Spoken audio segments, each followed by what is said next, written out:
Within Europe, because it's so difficult to get consensus and get a common direction, the U.S. is sometimes used as kind of like the threat, is used as the villain. Like, oh, if we don't do this, the Americans will do this to us. There's a creation of a sense of fear that's sometimes used to prompt Europe to actions in its own self-interest. This is kind of familiar, but it's also kind of tiresome. Hello, Space Watchers. I am Emma, Senior Editor of SpaceWatch.Global, and this is a new episode of Space Café Radio, your radio channel dedicated to emerging trends and live conferences in the space sector. Today's guest is Scott Pace, the director of the Space Policy Institute at George Washington University in Washington, D.C. Scott served as a deputy assistant to the president and executive secretary of the National Space Council during the Trump administration. So he was the right person to speak about the complex gray area that includes space policy and defense. Together we discuss about the Artemis program, NATO, Ukraine, and the role of Europe as an ally and as a new potential space security force. So listen up and enjoy his insights. Scott, thanks a lot for being here with us. Welcome to Prague. Pleasure to be here. First question, how can you strengthen the partnership between the allies from a military and an economic point of view? Well, one of the things when looking at national space policy and national space power in general, you have to look at really all the sectors, economic, military, as well as diplomatic and scientific and exploration activities. So in strengthening relationships, you need to look at the whole picture and not just any one aspect. And the reason for this is that these different aspects of space development wind up reinforcing each other. So, for example, one of the reasons the United States wants to see the Artemis program go ahead and exploring the moon and so forth is not merely for scientific reasons and not even merely for economic possibilities, mining lunar resources and so forth. The Artemis program talks about wanting to have international and commercial partners, and that by having international and commercial partners engaged in a complex common endeavor such as, developing and exploring the moon, what you also wind up doing is developing the rules of the road, developing norms of behavior. That is, you create the diplomatic environment in which all these countries and private sector operators work together. So it is not merely machines going out there, it's not merely astronauts going out there, but you're also developing relationships and you're developing societal norms, guidelines, and so forth. This is the reason why the Artemis Accords were very important, not because they created any new international law, but because it was a way of getting everybody to be on the same page. If you have countries that are used to working together, have a common approach toward the shared domain that they're operating in, this also improves security because security depends on people having a common understanding of what the rules are. They know how to work together so we can communicate, navigate, move, maneuver, transport objects in and through space.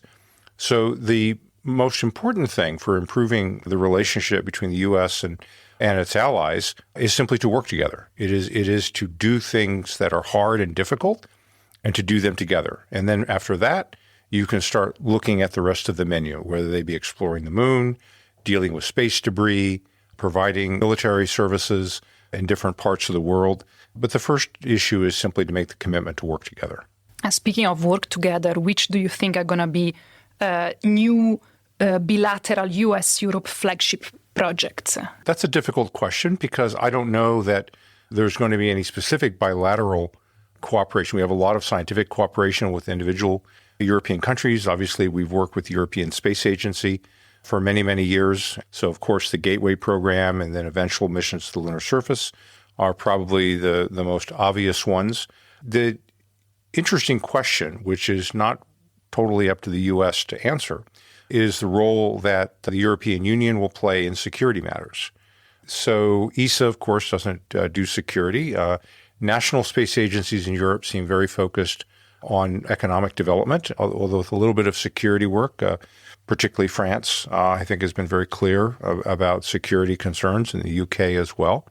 But the European Union is talking about more projects that have this dual-use aspect to them. GovSatcom and, of course, Galileo and Copernicus, although those are not purely military programs, they have these sort of dual-use aspects to them. And this raises the question of what role does NATO have in this? NATO has identified space as an operational domain. And so many NATO countries, of course, depend and find space systems to be important, no more so than Ukraine. Right now is space systems play a very, very important role, both military and commercial systems. So the question is whether there is a goal of strengthening NATO, which I think would be probably the U.S. preference. That doesn't mean there can't be a large role for the EU. One way to think about it is to make a distinction, which is often not well understood, between what are called organized, train, and equip functions, which is done by military services, and execution operations, which are done by combatant commands. So in the United States, you have the U.S. Space Force, which organizes, trains, and equips. You have U.S. Space Command, which takes forces presented to it by Space Force and other services, and then implements military tasks. And so there is the organization that organizes things, pulls things together, develops R&D, develops weapon systems, and so forth. Then there's the combatant commands that actually execute. And so in the U.S., we have INDOPACOM. In Asia, we have CENTCOM. In the Middle East, we have EUCOM for Europe and so forth. So the question for Europe is, will the EU be something like a space force in terms of organized training and equipping? But NATO will be the entity that will actually execute and implement those space forces. I have a hard time imagining the EU being an implementer of military force, although I know there's discussions of a European army and these things go on. But I think in the near term, it's much more possible to imagine space systems being developed, dual-use system being developed by the EU, but NATO really being the entity that would deploy and use them. Do you think Europe is still too focused on its own internal issues? Well, certainly Ukraine has changed that. I think if it would have been fair to say that Europe was mostly focused on its own needs, but not without cause. The flow of migrants across the Mediterranean, problems of instability in North Africa, Syria situation, all of these things produce security threats to Europe that very understandably Europe wants to focus on. Just as the United States has concerns in the Western Hemisphere and focuses on Latin America, there's a natural European focus on Africa. With our Japanese ally, of course, there's a focus on Asia and what happens there. So I wouldn't say that that Europe is overly focused on just its own backyard. I think that has been the tendency for many years. I think that is changing. I think the Ukraine conflict has accelerated that change. And I think that in the upcoming NATO meetings where South Korea and Japan may attend for the first time as observers, you may see more discussion about different areas of responsibility and concern. For example, France still has overseas relations in Africa and in the Pacific that it's going to be concerned about. I think everyone has concern about China's role in the global economy. But it's important for Europe to really look beyond just its own borders, because problems that seem to be far away can quickly wind up on your doorstep. Yeah, and neighborhood is important indeed. The neighborhood is important. So how does the US regards Europe's approach to its own autonomy and its own sovereignty? Do you see it as a threat, or you see it as a welcome sign that Europe wants to take more responsibility? Well, I think that in general, it depends on how it's done.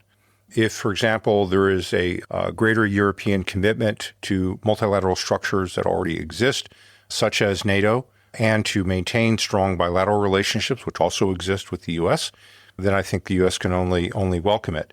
If build-up and strengthening basically turns inward and focuses only on local European issues, however important they are, without a picture of the larger world, then I think that will be a loss. I think one of the things that is kind of a, how should I say, an unnecessary irritant that comes up oftentimes is that within Europe, because it's so difficult to get consensus and get a common direction, that the U.S. is sometimes used as kind of like the threat, that is used as the villain. Like, oh, if we don't do this, the Americans will do this to us. Oh, if we don't do this, we'll be ignored. Oh, if we don't do this, will be subordinate to the Americans. There's a creation of a sense of fear, and that's sometimes used to prompt Europe to actions in its own self-interest. This is kind of familiar, but it's also kind of tiresome. I think that one of the things that's happened in the last few years that's been very healthy is that there's been some more frank discussion from the U.S. side. Everyone knows I worked for the Trump administration, and I worked for Mike Pence, which is one of the great experiences of my life. And although maybe the terms were not posed in the most diplomatic way, the argument that Europe need to take more responsibility for its own defense was clearly transmitted. And I think, again, as we see in the case of Ukraine, was none too soon. So the tragedy of war in Europe, which people thought could not really ever happen again, in fact, is here. And so I think that we're maybe approaching a situation where some good will come out of this evil, and that good will be a stronger Europe, a more self-confident Europe that stands on its own, but in partnership and friendship with its traditional allies. So I think it's helped clarify things. And I just kind of hope that politicians don't need to continue to use the argument of the U.S. being a problem to do what Europe needs to do in its own self-interest. Where do you see weaknesses in the U.S. Policy or in the U.S. programs? Well, obviously, as a self-interested comment, I would say that space policy is fine. And also, while I disagree intensely with many, many aspects of the Biden administration, I have to say that they've maintained policy continuity in key areas such as Artemis and Space Force. There is bipartisan agreement in the United States on the importance of space and on the threats posed by China, and now, of course, also increasingly now by Russia. So I think that the weaknesses and threats in the U.S. are really in the areas of implementation. I think we're moving too slowly on civil space situational awareness. I think we have a lot of opportunity to do more with that. We've moved too slowly in that area. I think our acquisition system could be faster and more agile and commercial. And I think that it's really the areas of implementation. Not a space weakness per se, but I think a national security weakness that we need to pay more attention to is as a result of globalization and the experience with the pandemic, I think people have an increased appreciation for supply chains. We live in a globalized world. We are going to be trading with countries like Russia and China, but it is incredibly foolish for us to be dependent on them. And that doesn't mean we cut them off or contain them, but it does mean that we diversify our supply chains and we try to focus on ties with countries that we have generally more friendly relations with, and that we should not be dependent for critical materials on China and Russia, because we can see how quickly political events can turn and our economies and our livelihoods can be threatened. Yeah, components are a key problem in the space industry, definitely. Thanks a lot, Scott, for being with us, and you have a great day. Thank you. Thank you. If you want to keep the pulse of the space industry, please visit our website at www.SpaceWatch.Global and subscribe to our newsletters. And of course, don't forget to become a Space Watcher. I'm Emma Gatti, Senior Editor at SpaceWatch.Global, your independent perspective on space. See you next time. Ciao.